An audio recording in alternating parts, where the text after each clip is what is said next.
Broadcasting live from the Business RadioX studio, it's time for Family Business Radio. Showcasing outstanding family businesses and the advisors who assist them. Good afternoon. You're listening to another episode of Family Business Radio. I'm your host, Anthony Chen. Today we have an esteemed guest with us, Lauren Marlow with Speechworks. Welcome to the show, Lauren. Thanks for having me. Glad to be here. Great. So kind of share with us your story as to what got you into the company Speechworks and your journey.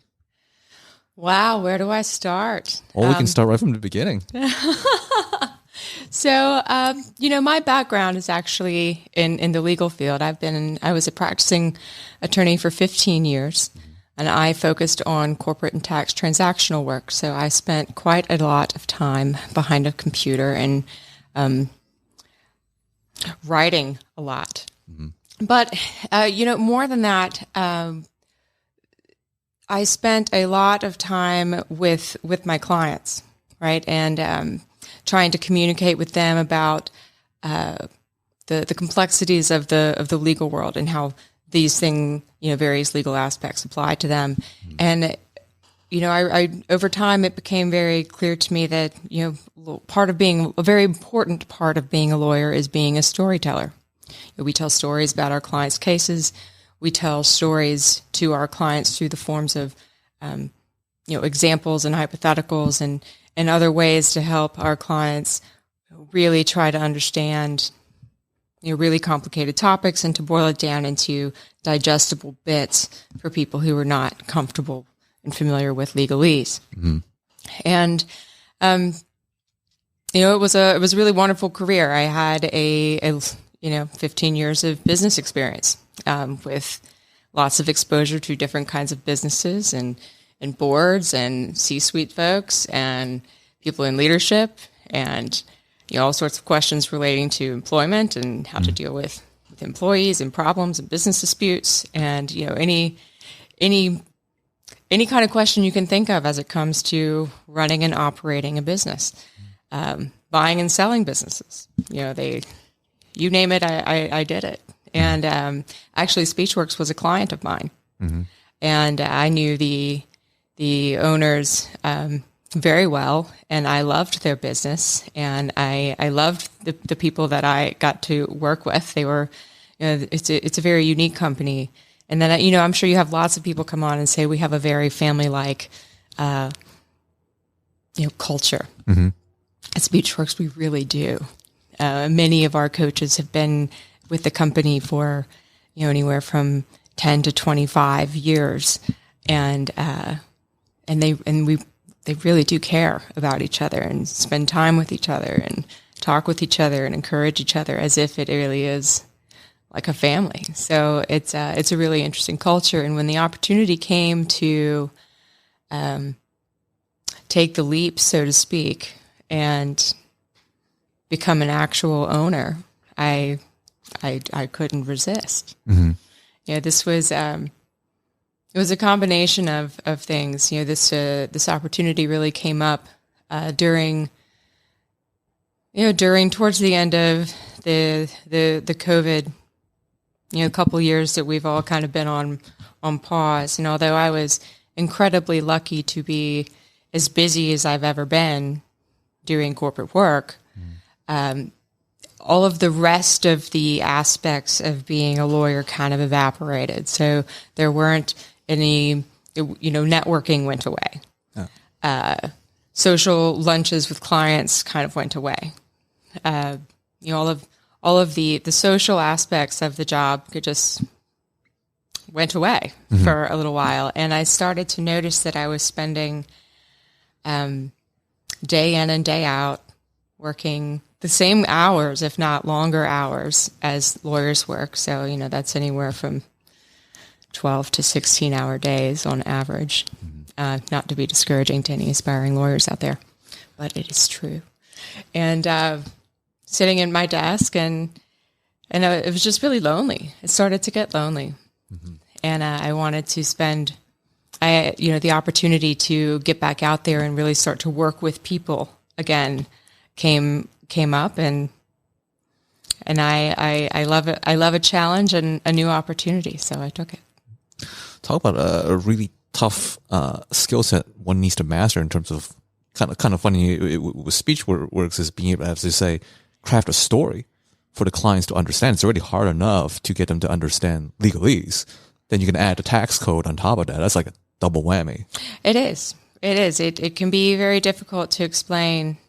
You know, I don't want to get too bogged down in stories that aren't particularly interesting to lots of people. But one that I would have all the time would be, I'd have clients that would want to do employee equity plans, equity incentive. I want to give them ownership and really incentivize my employees with equity, which depending on the kind of company you have, that might be a great idea. But depending on depending on the tax status of your company, that could be a really great idea. If your tax is a partnership, it's a very complicated idea. And it is not apples and oranges. And you end up signing yourself up and your employees up for a lot of unexpected and undesirable consequences when you head down the equity incentive realm if you're a tax partnership. So, that's one example of a story that I would have to really massage down to the three highlighted points, three very, very focused listener-centered points to get my clients to come on board with me to understand that what you're trying to offer here is really nice, but you're not going to get the results you're after. So, that was something that I had to do pretty often as an attorney. And so as a transferring to being a communications coach, it's been a very easily accessible, transferable skill that I'm very fortunate to have. So before even going to Speechworks, had you had intentions in the past where you wanted to go out on your own and perhaps go beyond legal or maybe having some kind of business of your own? Well, so I've done that actually. So I've in my 15 years, I started at a large firm, started at a large international big firm, and then I went in-house for several years. I worked for a convenience retail and fuel company in-house. That was around the 2008, 2009 period of time where things weren't so great in the economy here. So I actually decided to move back to Atlanta. And I had a little trouble finding a job at the moment. So at that time, I had a bunch of job applications out, and I had hung my own shingle at the same time. And right around the time that I had finally gotten a job offer back then, I had 3 of my own clients, and I had a choice to make. Do I want to go and join a big firm again, or do I want to take these 3 clients and see what I can do with it? And I chose to bet on myself. So I kept my 3 clients, and I started on my own. This was in 2011? Yeah, around 2011. And within, 8 months or so, I joined in a partnership with 2 other attorneys that I had a great relationship with, and we had complementary practices. And we grew into a very nice sized partnership. We were together for about 7 years. And we did great. What ended up happening was I started to really want to do more sophisticated legal work with larger companies and to do more M&A related work. And I was hitting a ceiling in the small firm environment. So that's when I pursued seeking a different legal position at a larger firm again. And then from there, coming into Speechworks, you mentioned this kind of opportunity. You were already working with them as they were your client. They were. Was it one major event, or was it a series of events that kind of built up over time? Because you alluded a little bit about kind of feeling lonely during, I guess, the whole COVID situation and losing all of that social aspect. Was that the one major thing, or was it just kind of the cherry on top, or just added on more and more? Well, of course, there's several factors. I am very grateful for my time as an attorney. The experience that I got doing that was truly invaluable, and I would not be where I am here today without having had it. But law is candidly a very difficult profession. It's a very demanding profession. There's a lot of buzz in the industry about a work-life balance and being able to, there's a trend in talking about prioritizing. And of course, family and health and things like this are supposed to come first. But in reality, everyone, I'm sure, may or may not have their own opinion about it. But in my humble opinion, I don't know that I think that exists. The law is, it demands to be number one. Mm-hmm. And so you can very easily find yourself in a position where, although in your heart and in your mind, you want to prioritize your family and yourself and your health first, it's an impossibility if you're going to perform in the way that a good lawyer shows up. Mm-hmm. So there's a conflict, and the conflict is, do I show up? Do I show up as the best lawyer I can be, or do I honor my priorities? Mm-hmm. And that conflict is. I think if many lawyers were honest with themselves, they would acknowledge that that's something that many of us have dealt with over the years. Mm. So I was dealing with that, candidly. I have a 3-year-old, and I was having moments where even after 15 hours of sitting at my desk, I was not finished with my to-do list. Mm-hmm. And so I had choices, right? I can stay longer and keep working, but then I'm missing dinner, I'm missing bath, I'm missing bedtime, I'm missing her life. Mm-hmm. And so I feel guilty about that. Or I can go inside and I can participate in dinner and bath and bed. And then I don't get all my work done and I feel guilty about that. Mm-hmm. So there was a moment where I was starting to really just feel like I couldn't win. Yeah, it's just feeling guilty all the time about not enough hours in the day to show up mm-hmm. in the way that I want to show up in the world and to be present for the things that I commit to. Yeah.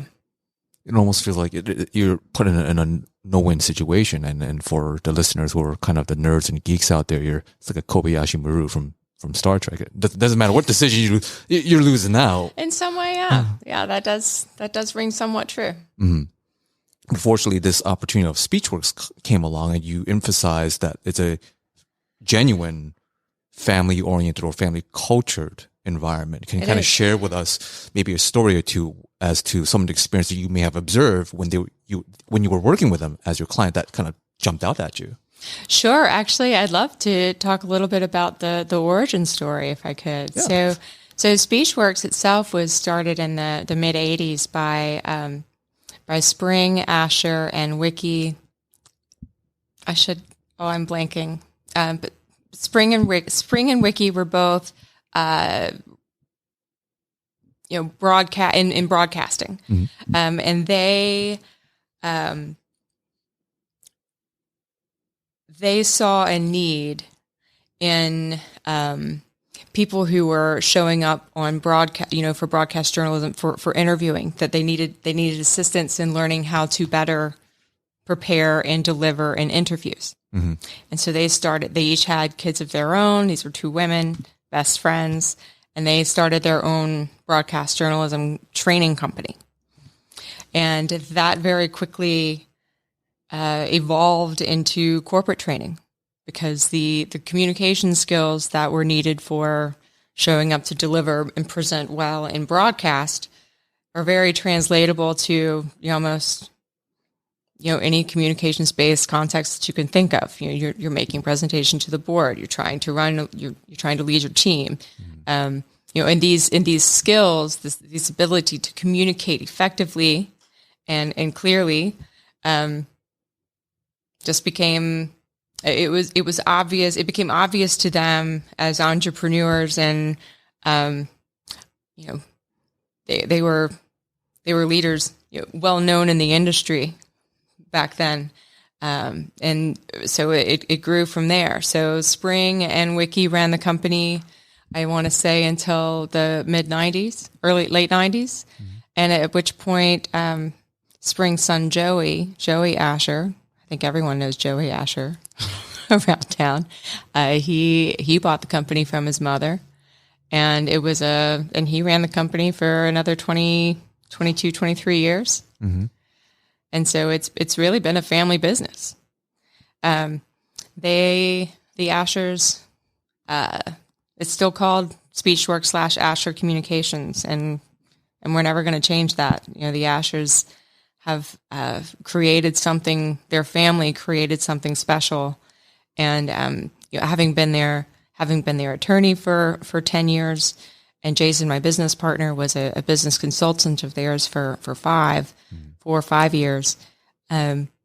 We're very familiar with sort of the what is so unique and special about this company, and we don't want to change any of that. Mm-hmm. So you kind of mentioned in terms of what you were looking for, having that Wiki Chambers. Great, just came right back. So getting to the question regarding to finding that genuine work-life balance and not having to feel guilty choosing either path. Did you find that unicorn position that where you're at now with speech? Did you find the answer as to being able to navigate that conflict? It does seem so. Yeah. It does seem so. The work, I don't at all want to sound like I'm being disparaging to the legal field, because there is a lot of honor and pride, and passion that goes into being a good lawyer and helping. There's good work to be done there, but it's. So I don't mean for the things I say to sound like I'm throwing the whole legal profession under the bus, but there is quite a juxtaposition between the two. There is still with Speechworks, as with any job other than one where you're completely finished at the end of the day. I was a waitress in college, and I used to fantasize about the days when I would finish a shift and truly be finished. You go home at the end of the day and there's literally nothing left for you to do that lingers until tomorrow. Well, those days are long over, and it doesn't matter what you're doing, or at least to me at this point, it doesn't matter what I'm doing. My to-do list will never be finished. In other words, I still close at the end of every day when I leave Speechworks, and my to-do list is, there's still things to do tomorrow. Thank goodness. And there's still things to do for the rest of the week. But the pressure is not there. The immediate pressure and the volume of it is not a job that demands 15 hours plus of my day every day, or else, right? Or else consequences of great magnitude. It is a much more balanced position. But that's also because I'm not alone, right? I'm not alone with my to-do list and task list. we have wonderful staff. We have wonderful coaches. Jason's a really great business partner. Amanda is, she's our director of operations, and she is fabulous. And I'm so grateful for her every day. And JD is great at client management and, sales and managing, problem solving. So we just have such a wonderful team of people working together that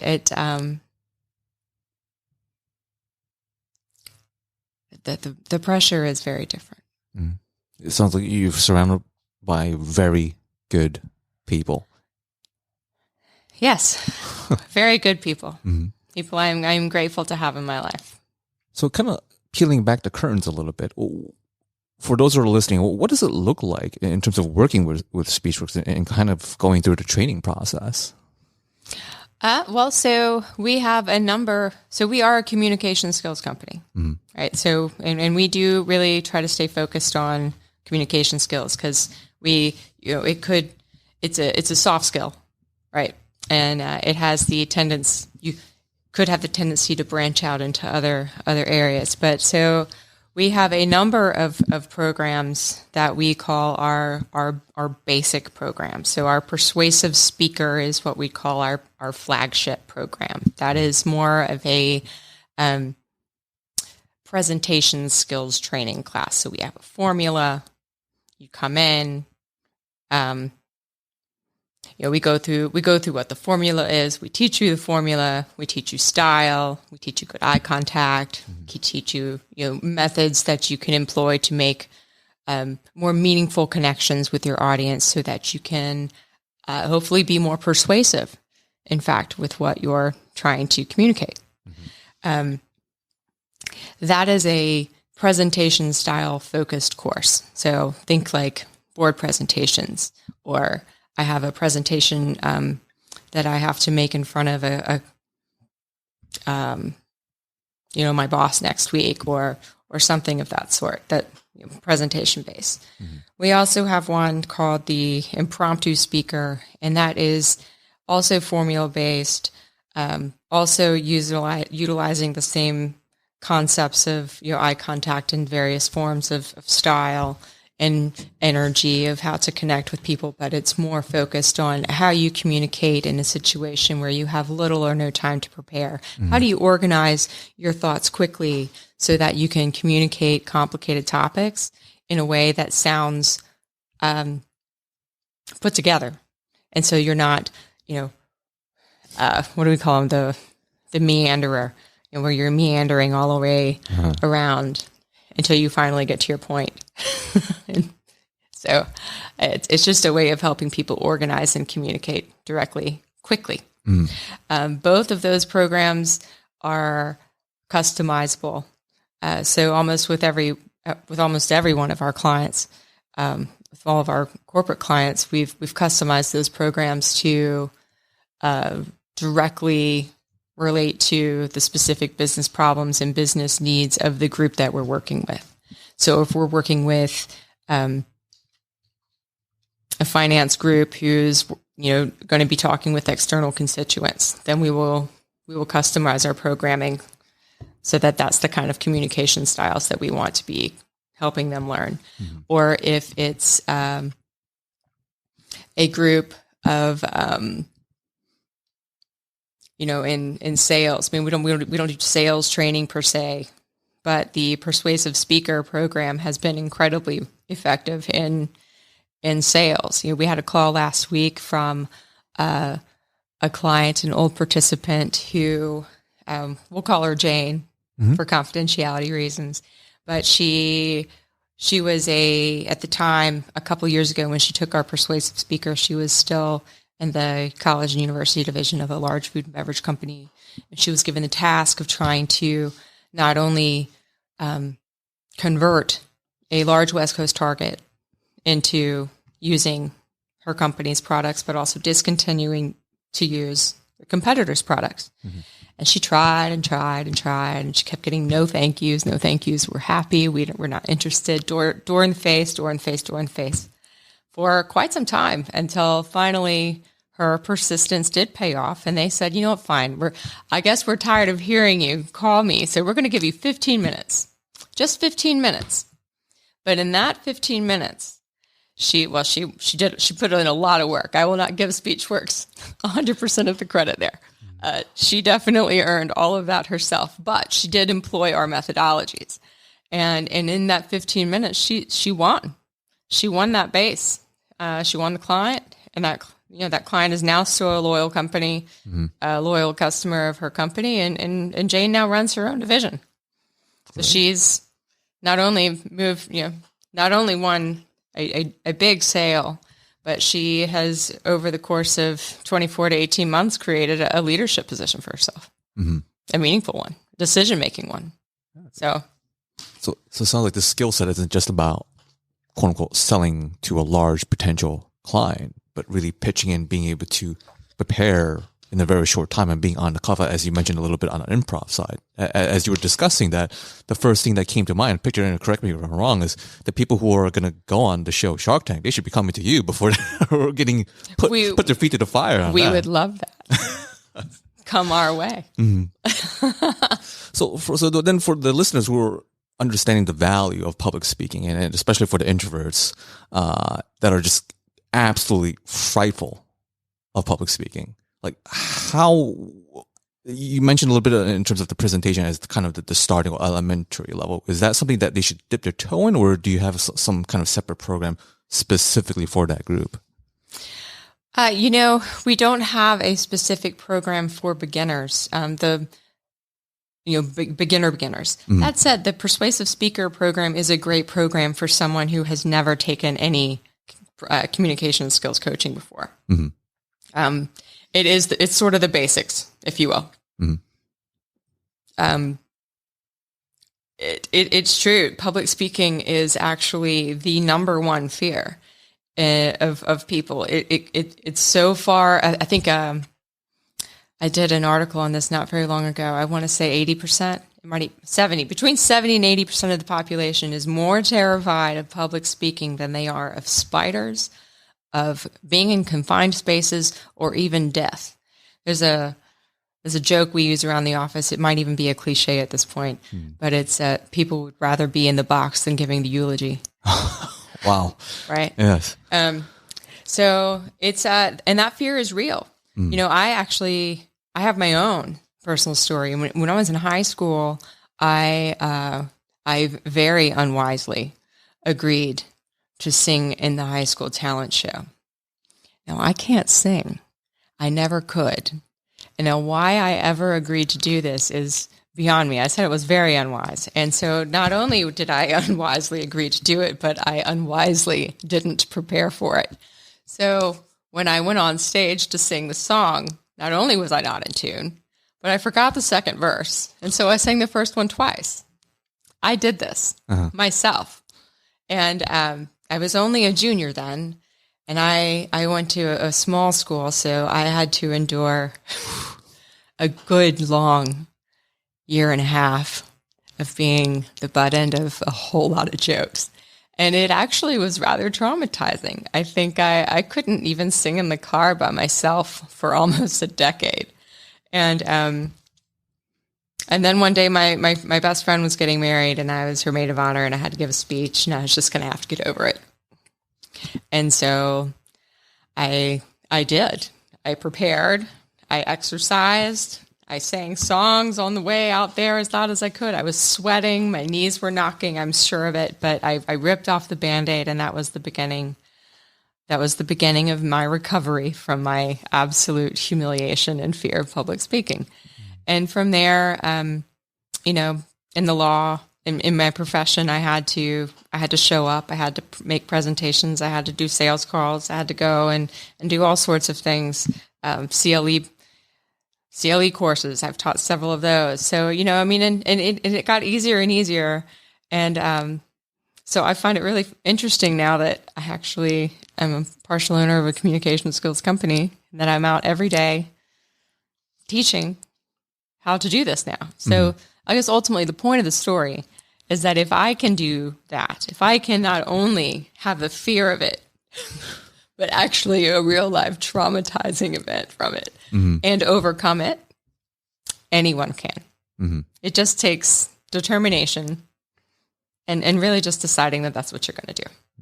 Well, how best to have someone lead a Speechworks company than someone who've gone through a nightmare scenario, endured a year and a half of social torture, for lack of a better word. Self-created nightmare at that. I tell you what, not my brightest moment in life, but I survived it, and it made me better off. But you came around. So for those who are listening, like, what would be kind of the tip or advice, or perhaps even a technique for them to, like, hey, that sounds kind of like my story. They're thinking in the back of their head, okay, well how or when, or how do I even start? dealing with nerves. That's one of the major questions we get when people come in and we go through our program is, I am just so nervous. What do I do? So, I get up on stage and I've been practicing and then my mind goes blank, or, you can hear my voice quivering. I'm so nervous, things like that. And what that is it is extra unwanted energy. It is energy that you have to get rid of in some way, shape, or form. And there are lots of techniques for doing it. If you have the time the morning before a presentation to exercise, even if it's not in your regular routine, make time for it that day because it will help. If you do not have time for that, one thing that I love to do is actually to sing. I have one of my, oddly enough, right? One of my favorite songs is for this purpose is a song called "What's Up" by the Four Non Blondes. I don't know if you're familiar, if you remember that from the '90s, but it's just you have to close the windows up so no one else can hear you, right? But if you just turn it all the way up and you have a chance to just really let it belt, you can get rid of a lot of nervous energy by just singing something as loud as you can possibly sing it, Scream it almost, let it out, just get it out. There are also some tension exercises that you can do. For those that can't see me, I'm pushing my hands together and in front of me and creating tension in my arms so that I am having a release of energy that way. Or you can do push-ups or jumping jacks in the bathroom. Amy Cuddy, I don't know if you know who she is, but she has a wonderful TED Talk on how body language I can't remember what it's called, but it's on body language. And she talks in that TED Talk about power poses and the mental impact that those can have. So again, for those who can't see me, what she talks about is, 2 minutes. If you spend 2 minutes with your hands up in the air, like a superhero, or on your wrist, sitting in powerful poses, even putting your feet up, putting your feet up on the table and acting like you're the CEO and you own that table. It's a powerful position. So if you sit, you put your physical body in a powerful position for 2 minutes or so, it will have an impact on your frame of mind. And if you employ 1 to as many of those tactics as you can before you go on, it will have an impact. Might not cure you. Practice, but it will nonetheless have an impact and be helpful. Well, as you're kind of outlining some of these techniques, it makes me think back to some of the TED speakers or those motivational speakers that are hopping and jumping and running around on stage. That's for them more so than an audience, it sounds like. Sure. Sure it is. It's, yeah, I agree. I did not know about that being a technique. It's like, okay, maybe they are introverted themselves, and that's really their way of, as you would say, releasing additional extra energy they have. Yeah, I would agree. There's also, meditation, if you're into that, quieting the brain, it's the inner critic, and what do you do about the voice in your head that's telling you you're about to fail? Learning how to quiet that voice that's another technique that people can try. So it sounds like there's just so much going on in terms of helping your clients kind of either overcoming their fear of public speaking or mastering the skills or having a formula to follow in kind of an improv presentation. Out of all of this, and then maybe we haven't even touched on everything else, like what is kind of your favorite part of being a coach and walking someone through this? Actually, what I enjoy most about all of this is actually, it's not only working with the people, but it's, our clients come in the mornings and they have various goals, and almost all of them, some are excited to be there. Many are not, right? For one reason or another. But, we approach communication skills coaching in a very different way than some of our competitors do. We think that this should be fun. if you're going to be in here dealing and tackling something that is, this personally conflicting, then we should make this as fun as we can possibly make it for you. So it is not a miserable day, right? So at the beginning of the day, we go over the formula, we play some games, we do a lot of on-camera stuff. The on-camera stuff seems like it might make people uncomfortable, and everyone's like, that's not nearly as bad as I thought it was going to be. And, by the end of the day, after we've gone through all of our exercises and our various, we use video so they can see, that's the best learning tool, right? You get to see yourself and see what you're doing, and that's how you make corrections. So by the end of the day, when we compare the baseline, so the very first one they did in the morning with the last one they did in the afternoon, and they can actually see how much better they are at presenting the material that we have for the day, it's transformative, right? So not only have we helped them become better at the actual presentation skills, but their heads are a little higher and their backs are a little straighter. And although our focus is on business presentations, it's the skills and the confidence inevitably transfers to other areas. So, I'd argue that it's helpful in other areas of their lives as well. It almost sounds like, so if I'm understanding correctly, is that in the beginning of the process, there's kind of a before. Yes. And then at the very tail end, they get to see an after. And in terms of the picture in my mind is kind of someone going through a, say, health or wellness or dieting. This is most visual, will be a before and after picture. Sure. Where they're kind of very cut, for lack of a better word, at the very tail end. Yeah, it's tangible. You can see it. You can see it right away. Mm-hmm. It's a tangible, meaningful change every single time. I remember mine. I had one. My first video was horrible. Well, can you share with us what your story as you're kind of going through the process yourself? What do you mean? What was the most notable change when you observed looking at your after? Oh, it's so funny. My face. I had, after 15 years of lawyering, I had developed such a serious face. Oh. I wasn't even aware of it. I had zero self-awareness of this. I had just, when I was listening to someone and concentrating on what they were saying, I would have this scowl and this giant wrinkle between my eyebrows, and it was like just this. I can't even do it anymore because I made it. I was like, I have to get rid of that face. And I did. So no more scowling. But that was the most noticeable. I was like, that's how I look. That makes me look unfriendly, uninviting, on a lot of things that I didn't want to be. Yeah, that was going to lead to my other question, was that with the speech training program presentation, this was all pre-COVID, but now I imagine with a lot of people having more, I guess, Zoom or Skype or Microsoft Office meetings. Are those skills, was there a necessary update in terms of the training program, or is it the skill set still very much applicable, whether it's in person or video conferencing? Both. So absolutely still applicable. But yes, there was some pivoting. So prior to COVID, we were completely in person, right? And then COVID happened and all in person shut down, and we had to pivot to doing all of this virtually. And as did everyone. And actually the virtual world is not going anywhere.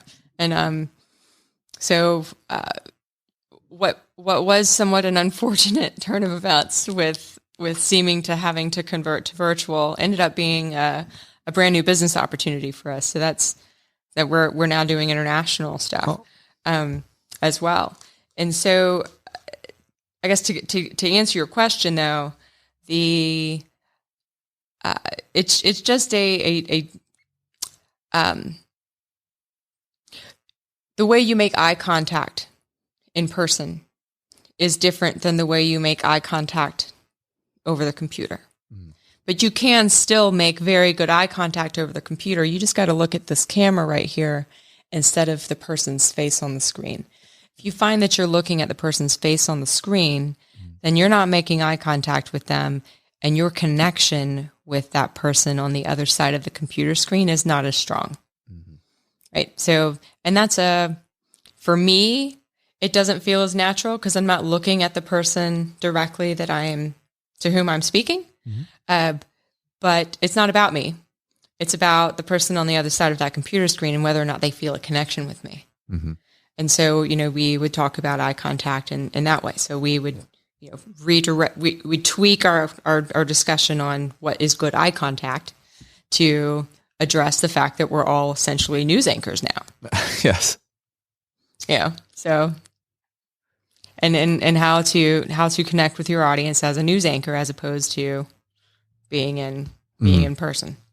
Well, then kind of fast forwarding, if one could use a crystal ball, as you alluded to, that kind of this remote or teleconferencing work is not exactly going away. If anything, is going to be staying with us going forward.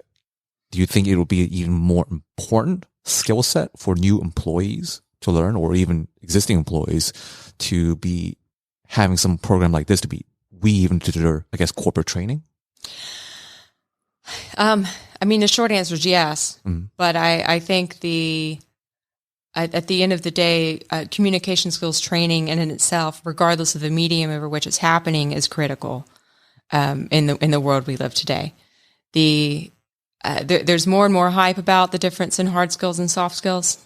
I'm starting to hear the discussion about that more and more, which is a good thing. But the reality is, so hard skills will get you a job, but soft skills get you promotions. If you do not have the ability to communicate effectively, then there is very limited opportunity to move up in any career. Then you've got lateral opportunities potentially, but then you'll be limited there by the inability to communicate effectively. I mean, soft skills are incredibly important if you are interested in moving up. So whether that be in an in-person context or over a digital medium,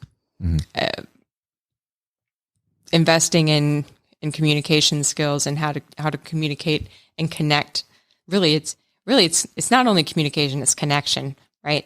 And so it's communicating, speaking, and listening, and actually learning how to engage in a conversation with somebody. That's the skill that we really want to master. Yes.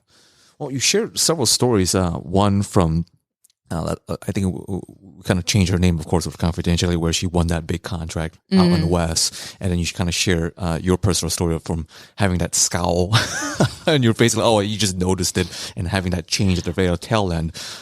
What other stories could you share where someone came in with just kind of, you mentioned a little that, I don't want to be here, and then find out at the very tail end of the whole class with experience, like, oh, this is something even better than I had even imagined. Oddly enough, we actually have that kind of experience often. A few weeks ago, we had an in-person program with a construction company up north, and they had brought in people from all over the Southeast. So I don't actually know where this gentleman was that I was working with, but he was absolutely terrified of public speaking, terrified of it. He was sweating, bless his heart. He was, he just didn't want to be there. And in fact, at the end of the day, he confessed that he had almost called in sick. Oh, wow. That he was so uninterested in being there that he almost ditched it. But he had only been at the company about 4 months, and he used his better judgment and decided to show up. And at the end, he gave me a hug. Wow. His performance from the baseline, the first one, until the end was just like night and day. It was remarkable how much more confidence he had, and his hand gesture, ready to use his hands and to believe in his own message, and to be really convincing about it. It was really truly remarkable. And that it's really not every one of those experiences is special, and and memorable, but we have those somewhat often. I mean, I really feel lucky that this is the kind of work I get to do, that's the kind of impact that we potentially can have on a person on any given day. Mm-hmm. I mean, I'm not saying everybody walks out with, this experience. It's not, we don't have any magic sauce, but in that regard, we have some secret sauce, but it's not, I don't know. It's a relatively common experience. It's enough of a secret sauce to help them experience, I guess, a come to Jesus moment for a better word, or kind of experience a halo effect. Yeah. Yeah, I like that. That's a great analogy. Thanks. Great. So for our listeners or that are tuning in and they're listening to all these great stories, whether it's for themselves that are just rather be in a box than giving an eulogy, or they know someone that has all of the, as you would say, hard skills, but their soft skills is either lacking or just simply non-existent, and maybe like similar to that gentleman, just absolutely frightful. How can they best reach out to you and find you and kind of experience that halo effect for themselves? In a couple of ways. You can look us up on our website, which is www.speechworks.net. That's SPEECHWORKS.net. Or you can give us a call at 404-266-0888. Or you can look us up on Facebook or LinkedIn, or you can look me up on LinkedIn. I'm rather active these days, posting quite a number of articles on LinkedIn relating to, communications-based comment or communications-based content. Another thing that people can do who are maybe not ready to jump off the bridge of actually joining a program is that we actually have a lot of free resources on our website. If you go under the tab for resources and you look down, we've got about, I want to say 30 free webinars that you can listen to on any. I mean, we've really broken down a lot of the things that we work on one-on-one in our workshops, but you can watch them in a webinar just to see if this is something that you actually want coaching on. Or maybe you can take away enough from the webinars that you don't necessarily need the coaching. But we offer quite a bit of free resources. Great. Well, thank you. To check out. Certainly. Well, this is kind of the legalese portion of the show, but one big question that actually comes to mind, kind of merging both your experience going from the lawyer world into having your own business, going back to corporate, and then now back into your own business. You've gone through that whole adventure and roller coaster. I have, haven't I? It's kind of one major elephant question in the room is for our listeners that are tuning in, because this show is all about family businesses and really finding that balance and not having to be put in a position of kind of, as you very open sharing your personal story of who do I hold my 100% allegiance to, whether it's to my work, my field and career and profession, or family. Like, as you mentioned, I'm going to be missing meals, I'm going to be missing bath time and all that. What is that one big, let's say, either 1, 2, or 3 advice that you would like to share with our audience to be able to help them make that decision of either going one path or the other? So you don't have to answer that right now. We're going to give you some time to think about that. So kind of the legalist portion here of the show here is, this show is sponsored and brought to you, yours truly, Anthony Chen, with Lighthouse Financial Network, securities and advisory services offered through Royal Alliance Associates, Inc., RAA, member FINRA SIPC. RAA is separately owned, and other entities and or marketing names, products, or services referenced here are independent of RAA. The main office address is at 575 Broad Hollow Road out in Melville, New York, 11747. You can best reach me at 631-465-9090, extension 5075, or my email, which is really just my full name, Anthony Chen, CHEN, at lfnllc.com. And back to you, Lauren. That one big advice for that listener that's just on that fence. Gosh, that's a pretty giant question. Could have spent the whole hour talking about that. It's such a personal matter for everyone, and everyone's circumstances are different, and in resources, right? And some people find themselves in positions where they're not as easily able to make, or it doesn't seem like it. I'm going to say that it doesn't seem like it's quite as easy to make a change. But the reality is, I guess, first is, what kind of life do you want? When you're thinking about, be very clear about your priorities and commit to them. And then the second one is don't be afraid of change. And change can be very scary. I understand that human beings do not like change and they're scared of change, but change happens every day, whether we want it to or not. And we can either direct the change or we can let things happen to us, right? So, if you you make your priorities, you commit to them, and you're not afraid of change because you know that you have the ability to adapt, then where there's a will, there's a way. And you can make your life align with your priorities. Great. Thank you so much for sharing. I imagine you are not missing those dinners. I'm not missing any dinners anymore. Yeah. Well, thank you, Lauren. Thank you for having me.